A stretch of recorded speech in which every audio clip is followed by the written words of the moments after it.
So the last episode ended in a crash. Because of course it did. It's a beautiful sentiment, I think. One that brings peace and hope to the grieving.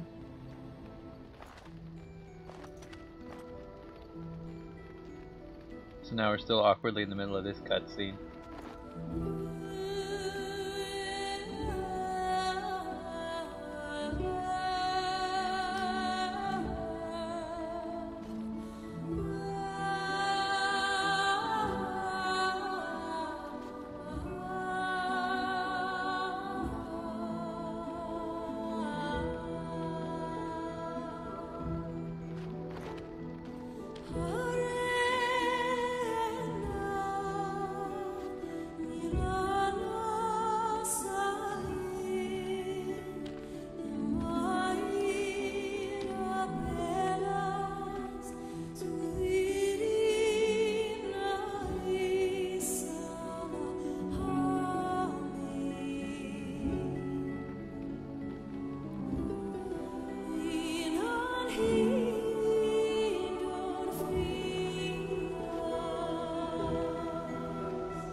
Hey, you remember earlier when I picked up that In Usanera? That's the song she's singing right now.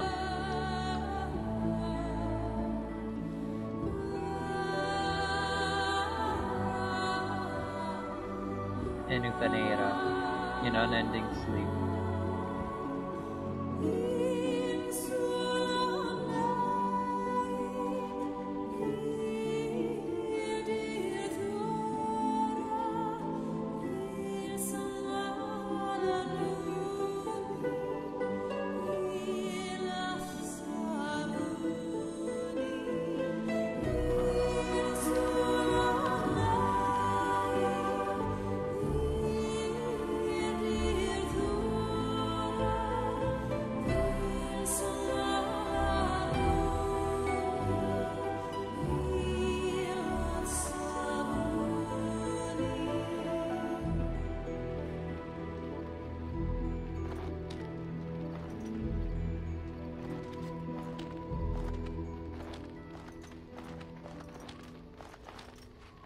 So then,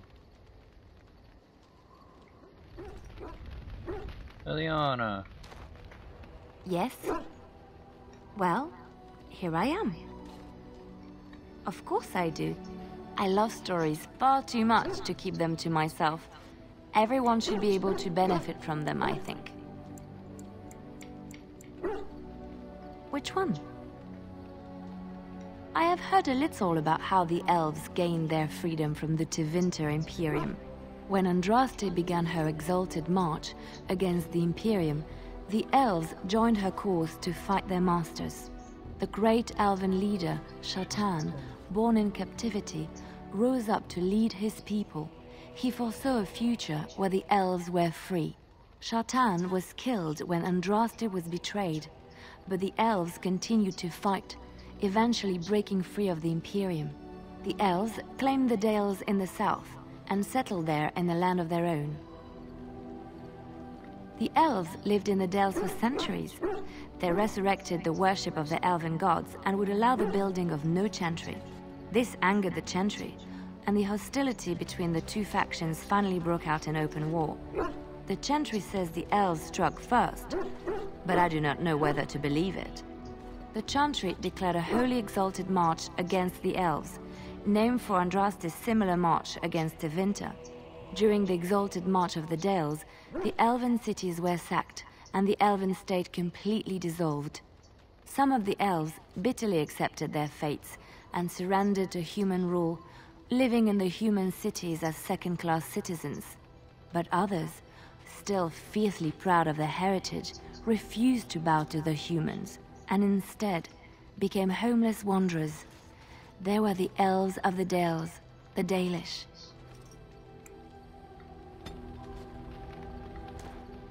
Yes? Well, here I am. Of course I do. I think I have to I love hear stories far too all much to of keep them to these. myself. Everyone But- should be able to benefit from them, I think.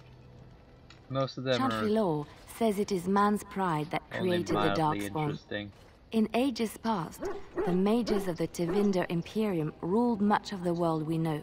In their pride, they thought their magics invincible and imagined that they were greater than the Maker himself. So thinking, they invaded his golden city, planning to take it for themselves and depose their own creator. But they were impure and full of sin. And it is with the sin that they tainted the golden city, corrupting it forever. The Maker cursed them and cast them from his sight. Wherever they went, they spread the taint of their sin. Any land that was touched by the taint became blighted and would suffer no life. Instead, the Darkspawn arose to torment us and remind us of our hubris. Of course, Orlesians enjoy telling stories. I shall tell you my favorite tale of Aveline, the Knight of Olay. A long time ago, a girl child was born to a farmer. He had hoped for a son, not a daughter, and so he told his wife to abandon the child in the woods. Before the cold could claim her, the baby was found by a tribe of Dalish elves who took pity on the poor mewling thing and raised her as their own. Aveline, for that is what they called her, grew strong and quick and clever under the guidance of the elves. She learned to wield the sword as well as any man, could kill a deer with an arrow at 100 paces, and was as graceful on the back of a horse as she was on foot. Aveline's Dalish guardians saw that she could easily best any Orlesian chevalier in battle, and wanted to show the cruel humans the child they had left to die. They bestowed upon her a fine horse and armor, and sent her to prove herself to her people in the grand tourney. Now in those days, no woman was allowed to take up arms, let alone compete in the grand tourney, but Aveline kept her helmet on and was not discovered. Aveline won many events and gained the approval of the adoring crowd. Eventually, she came face to face with the knight Kaleva in the grand melee. Aveline had already bested him in the jousts, and Kaleva was determined not to lose a second time. Out of desperation to regain his honor, Kaleva tripped Aveline and tossed her to the ground, ripping off her helmet as he did so. Silence fell upon the arena as Aveline was revealed. Kaleva declared the previous competitions invalid. A woman had taken part, and this was not allowed. But the crowd cheered for Aveline. Kaleva was furious, for he had lost to a woman and was now being shamed. Blinded by his rage, he forced Aveline to her knees. "Know your place, woman," cried he, and slit her throat. The son of the king, Prince Freyan, was present. He recognized Aveline's skill and bravery and began to see the injustice done to the women in his land. When he was made king, he rewrote the laws of Olay so that women could also become chevalier. He honored Aveline and knighted her after her death. And to this day, any female who is knighted reveres Aveline the Brave, for she is the patron of all women chevalier. I know one, told to me by my mother a long time ago. It always chilled me to the bone. Maybe you have heard of Flemeth? Are you sure? Was she the Flemeth of legend? Flemeth, the devourer of men? Flemeth, mother of witches? Flemeth, demon-touched, who dwells in the mists? I mean, maybe. Ferelden mothers scare their daughters with talk of Flemeth. They say that if you're bad, Flemeth will spirit you away and bind you to her forever. They also say that Flemeth mourns her lost beauty and will steal yours through your looking glass if she catches you. Flemeth's beauty was known throughout the land. She had hair like unto a moonless night, skin as pale as winter's first snow, and eyes as beautiful and perilous as the sea. When she came of age, she came to the attention of the Lord of Highever, Conobar, and he took her for his wife. Conobar soon learned that his young bride had the gift of magic. He kept this a secret, for he feared that she would be taken from him.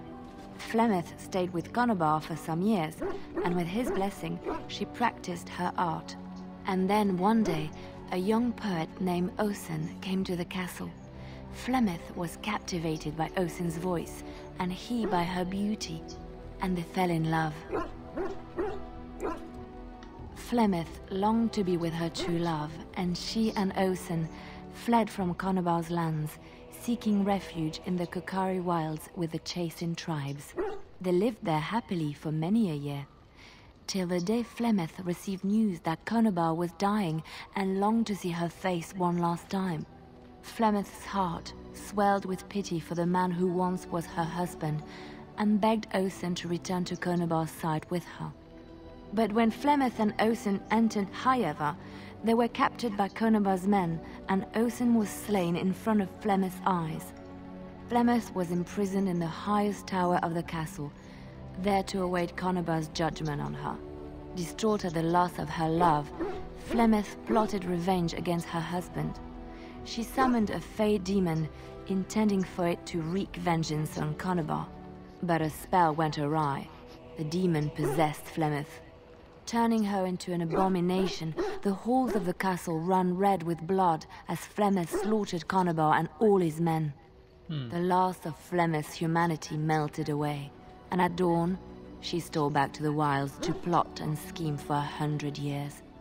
They say she took to her side many Chasing men, and with their help, begat her daughter witches, who even now prowl the dark places of the Kokari wilds.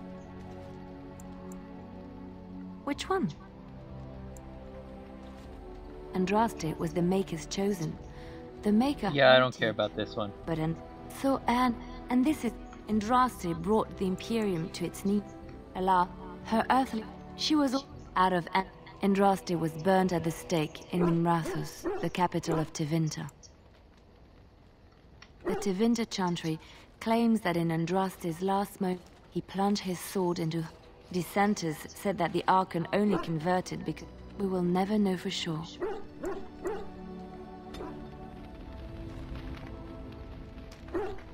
Yes? Well, here I am. Alright, now I could give you the things to make you like me again. Why, thank you so much. Why, thank you so much. Why, thank you so much. Why, thank you so much. Why, thank you so much. Is that enough? Something I can help with? Yes? What's on your mind? Where did That you get one. this? And did you not think that this could be historical fact and no longer true? Not all minstrels are spies. Most are just singers and storytellers, but some of them are what we call bards. Many use the two words minstrel and bard interchangeably, but to do so in Orlais would cause misunderstanding. Bards are minstrels and more. Spies, as you say. Some say there is a bard order, but I don't think this is true. Many bards work alone or in small groups, doing the bidding of a patron who pays for their services. If there is an organization behind it all, no one knows who they are.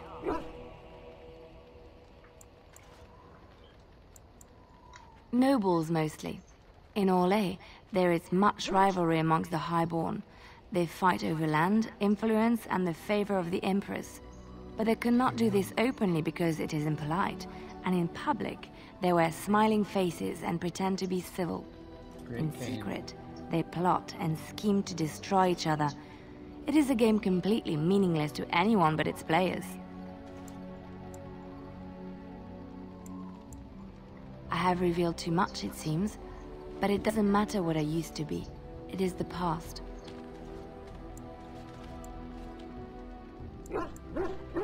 I found myself in Ferelden and sheltered from bad weather in the Chantry, and when the storm passed, I just did not want to leave. I like to see the Maker brought me here. That's fair. Something I can help with? I don't think you have the correct aptitude. I could give you some pointers, though. You may be able to pass them on to someone you know. Let's just go over there, away from the others. For safety, yes? I expect there shall be daggers flying about willy-nilly for a time. Nice. And now I could Something teach I people can to be a help bard if I could already teach Yes? people to be a bard. What's on your mind? Alright, time to give her more things until she likes me again. Why, Thoughtful thank gifts. you so much. Why, thank you so much. Something I can help with? Yes? What's on... Do I have to leave? I may have to leave. And come back.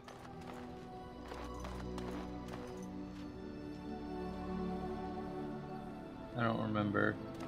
I can sell a bunch of this junk back to, You and your friends are formidable folk, indeed. It's good to have you along on the road.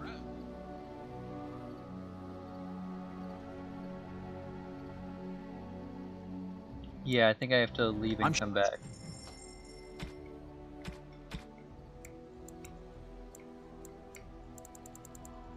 Do these replenish or are they gone forever?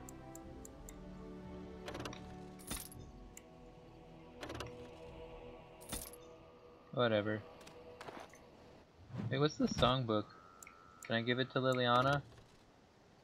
Oh no, wait, there's the songbook in Uthanera! That's the one Liliana just sang like 5 minutes ago. Can I give these gems to the dwarves? No, I already knew that. I already checked that. I think it was last episode though.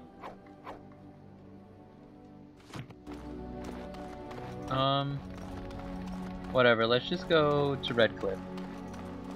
No, let's go to Den. Well, but I have to go to...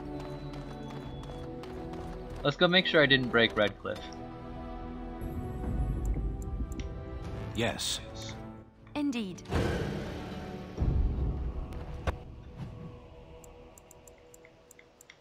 That's where we're going.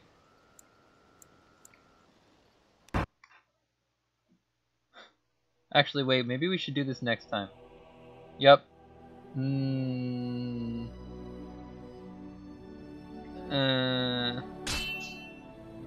I got interrupted. Maybe we'll deal with that next time. Yep, we'll deal with this next time.